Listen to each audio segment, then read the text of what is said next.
पश्चिम Asia में चल रही जंग आखिरकार सीजफायर के पड़ाव पर पहुंच गई है। डोनाल्ड ट्रंप के ऐलान के बाद अब नजरें टिकी हैं उस शांति समझौते पर जो तय करेगा यह ठहराव स्थायी शांति बनेगा या फिर जंग का अगला अध्याय शुरू होगा।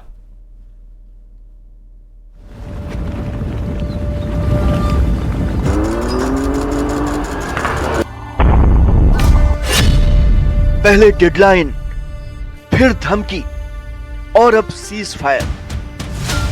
पश्चिम एशिया में पिछले करीब 40 दिनों से चल रहा महायुद्ध अब सीज फायर की तरफ बढ़ चुका है। अगले 2 हफ्ते तक दोनों देशों के बीच अब ना तो गोलीबारी होगी, ना ही मिसाइलें चलेंगी और ना ही ड्रोन उड़ेंगे। ईरान को दी गई डेडलाइन के खत्म होने से 1.5 घंटे पहले अमेरिकी राष्ट्रपति ट्रंप ने 2 हफ्ते के सीज फायर का ऐलान किया, जिसमें उन्होंने बताया कि यह फैसला एक अहम शर्त के साथ जुड़ा है, जिसके मुताबिक ईरान को तुरंत हॉर्मुज स्ट्रेट खोलना होगा। अपने social media platform truth social पर पोस्ट करके ट्रंप ने सीज फायर की जानकारी दी।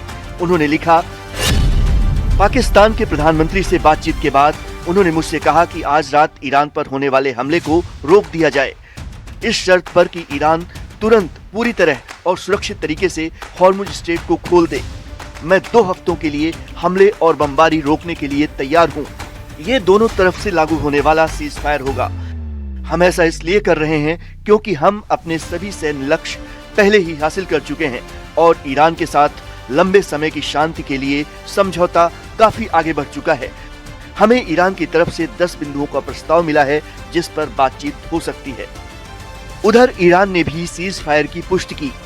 ईरान के विदेश मंत्री अब्बास अरागची ने कहा, 2 हफ्तों तक दोनों देशों के बीच सीज फायर रहेगा, जिसमें हॉर्मुज से जहाजों की आवाजाही जारी रहेगी। अमेरिका ने ईरान के 10 सूत्री प्रस्ताव को स्वीकार कर लिया है, जिस पर बातचीत होगी।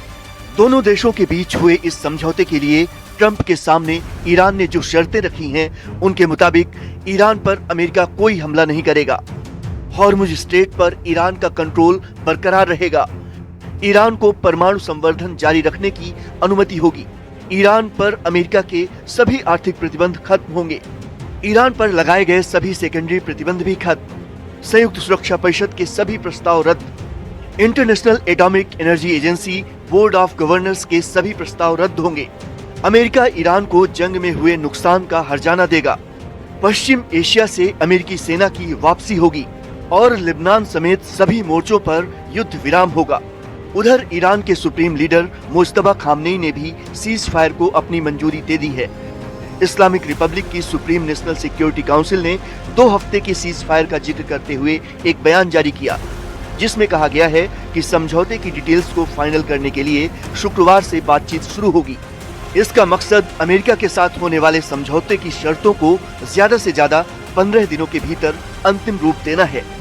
इस तरह महायुद्ध पर फिलहाल 2 हफ्ते का ब्रेक जरूर लग गया है, लेकिन खतरा टला नहीं है।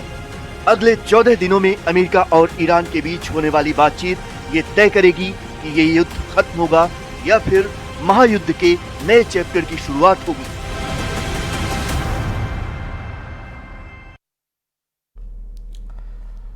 और अब से 40 दिन पहले ईरान के खिलाफ इस जंग का आगाज अमेरिका और इजराइल ने किया था, लेकिन अब जबकि 2 हफ्तों के सीज फायर का ऐलान किया गया है, तो सवाल उठता है कि आखिर इन 40 दिनों की जंग का नतीजा क्या निकला, कौन किस पर कितना भारी पड़ा। देखिए,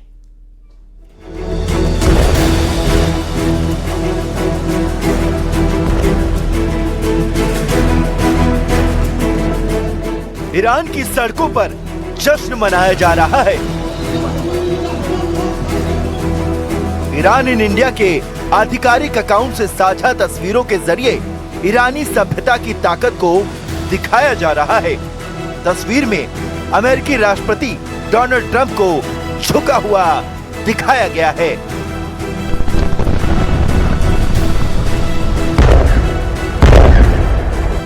ईरान के प्रॉक्सी भी ये मैसेज दुनिया के सामने दे रहे हैं कि इजराइल और अमेरिका जैसी ताकतों को झुका दिया गया। हिजबुल्लाह की तरफ से लिखा गया है, हम दुश्मन को घुटनों पर ला देंगे। 28 फरवरी से 8 अप्रैल तक यानी पूरे 40 दिन मिसाइल, ड्रोन और लगातार हमलों की गूंज सुनाई दी। अमेरिका और इजराइल ने ईरान के सैन्य ढांचों को निशाना बनाया। एयर डिफेंस, मिसाइल साइट्स और न्यूक्लियर ठिकानों पर बार बार हमले किए गए। इन 40 दिनों में हजारों हमले हुए, सैकड़ों जाने गई और अरबों डॉलर का नुकसान हुआ।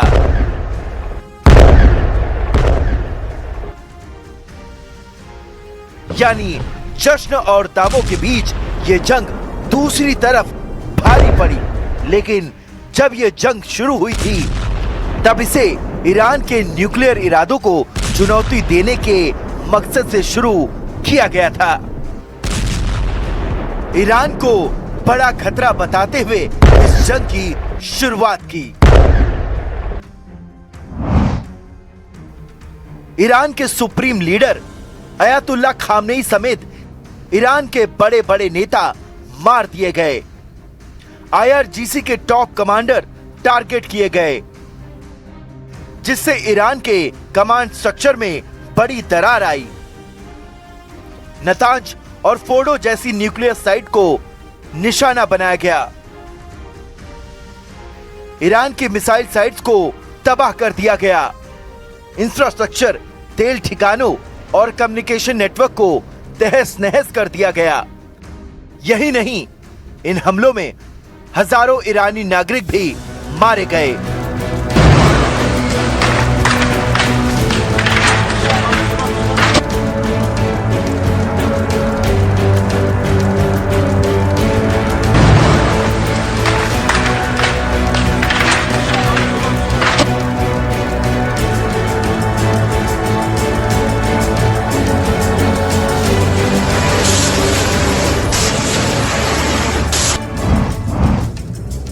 इजराइल के एक वरिष्ठ अधिकारी के मुताबिक भारी सैन्य दबाव के आगे ईरान को झुकना पड़ा और बिना शर्तें मनवाए स्ट्रेट ऑफ हॉर्मुज को खोलने पर सहमति देनी पड़ी। दावा यह भी है कि अमेरिका और इजराइल के बीच पहले से तालमेल था और सीजफायर भी उसी रणनीति का हिस्सा था। सूत्रों के मुताबिक ईरान को न तो प्रतिबंधों में राहत मिली, न ही जंग खत्म करने की कोई गारंटी।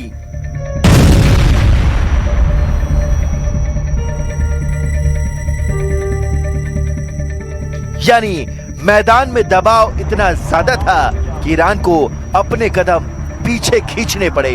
लेकिन ये इजराइल का पक्ष है, जबकि जंग के इन 40 दिनों में दुनिया ने ईरान की अभूतपूर्व ताकत की नुमाइश को देखा है। दुनिया ने देखा है कि कैसे सुपर पावर के सामने ईरान ने जोरदार प्रतिरोध किया। ईरान की मिसाइलों ने इजराइल से लेकर अमेरिकी सैन्य ठिकानों को लगातार टारगेट किया। स्ट्रेट ऑफ हॉर्मुज की नस को दबाकर ईरान ने पूरी दुनिया के सामने अपनी ताकत का लोहा मनवा दिया, जिसका असर यह हुआ कि भले ही ईरान को इस जंग में भारी नुकसान उठाना पड़ा, लेकिन उससे अमेरिका और इजराइल को अब तक अपने लक्ष्य से दूर रखा है।